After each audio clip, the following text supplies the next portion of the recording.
What's up mga kadromis? Ngayong umaga, Friday, easy 6K tayo. And konting ulan pa to. Babain na naman kami. Yan, sa daan na. Doon banda, bahat na. Yan. Para na siyang resort.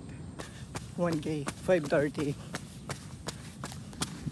2K, 526.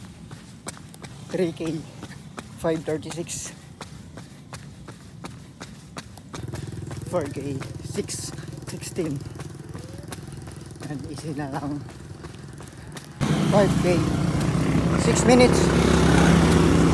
What's up guys? Ngayon tapos na yung run natin.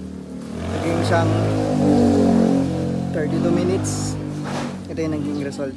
5.6 km, 32 minutes.